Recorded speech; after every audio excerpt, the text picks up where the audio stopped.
2018 marks the 40th anniversary of China's reform and opening up policy. For the past 4 decades, the policy has helped China's GDP grow nearly tenfold and lifted millions of people out of poverty. It is a policy that champions the market economy as well as competition for companies domestic and foreign. Chinese Premier Li Keqiang promised to take the policy to a new level during the just-ended National People's Congress. China has also climbed up the global trade and investment value chain over the years. It has moved from a world factory of basic products to an economy propelled by high technology. Cross-border trade and investment by tech firms have also been gaining momentum. For more on that, we go to Stephanie Fried in Tel Aviv, Israel.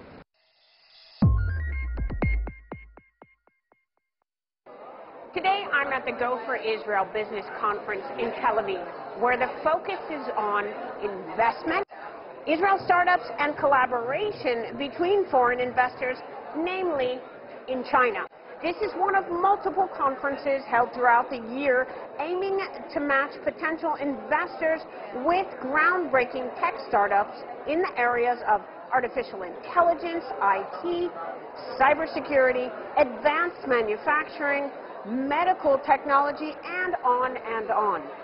Some of China's top business leaders are here, and one of these sessions focuses on Israeli companies doing business in and with China. Last year, China invested a record $16.5 billion in Israel.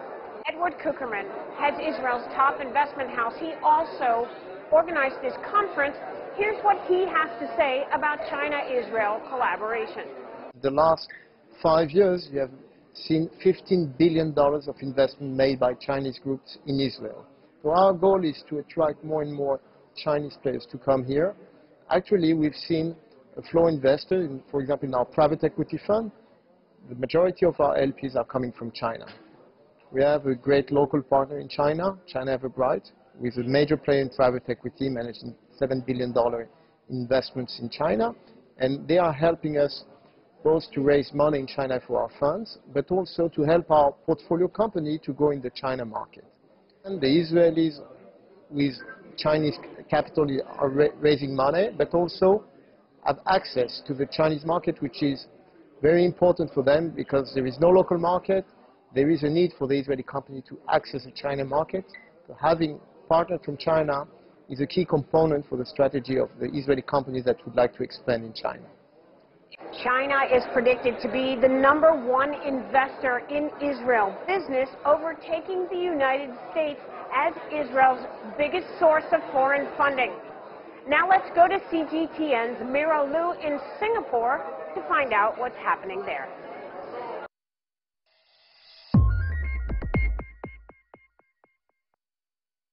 Singapore is the chair country of the Association of Southeast Asian Nations, or ASEAN, at a time when the region's economic growth is outperforming the world.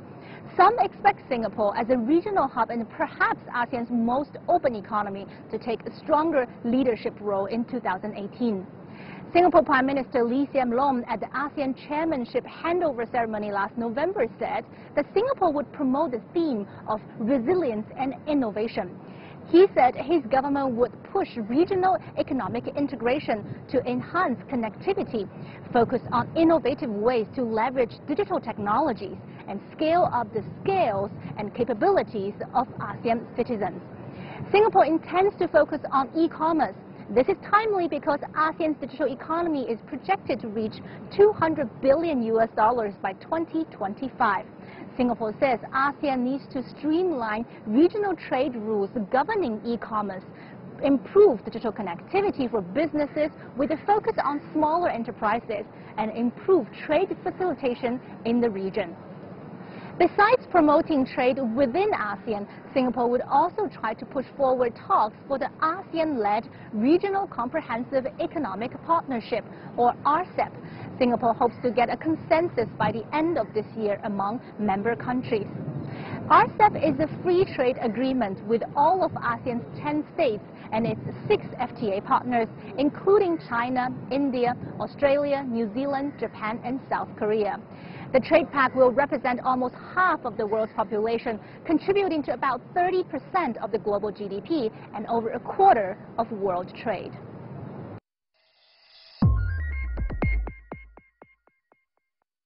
Going forward, China has pledged to lower overall tariffs even more, while widening market access.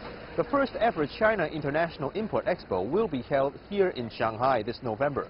More than 1,000 firms from over 120 countries say they will attend the expo.